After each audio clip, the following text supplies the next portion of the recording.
ওরা বলল, প্রেমই সুখ, প্রেমই জীবন, স্মার্টনেস, সাফল্য আধুনিকতার মাপকাঠি। আরও বলল, প্রগতির পথে হাঁটতে হলেই ছিঁড়ে ফেলতে হবে ধর্ম ও সমাজের সকল বাঁধন। শরীরের ক্ষুধাকে মুক্ত করে দিতে হবে সব নৈতিকতার বন্ধন থেকে। সুখই কেবল পরম সত্য। সিনেমা, নাটক, সাহিত্য, কবিতা, পত্রিকার পাতা আর সেলিব্রিটি পুজোর মণ্ডপে কলুষতার কারিগরেরা সুনিপুণভাবে শিখিয়ে দিল শারীরিক খেলাধুলার নানান কলাকৌশল।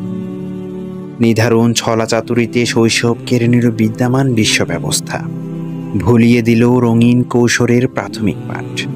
অসংখ্য সদ্য প্রস্ফুটিত মানবাত্মাকে ঠেলে দিল ঘোর কলুষতার অন্ধকারে। একে একে আসলো যা যা আসার ছিল: হতাশা, বিচ্ছেদ, বিকৃতি, অবক্ষয়, আত্মহত্যা, দর্শন, পরকীয়া, রাস্তায় কুকুরের মুখে নিষ্পাপ নবজাতকের দেহ।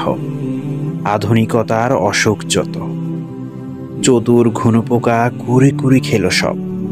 নষ্ট হলো মানুষের মৌলিকত্ব, মুখ থুবড়ে পড়ল সমাজ, অস্তিত্ব আর উদ্দেশ্যের অদ্ভুত এক সংকটে পড়ল মানব সভ্যতা আমাদের ওই আত্মঘাতী অবহেলায়।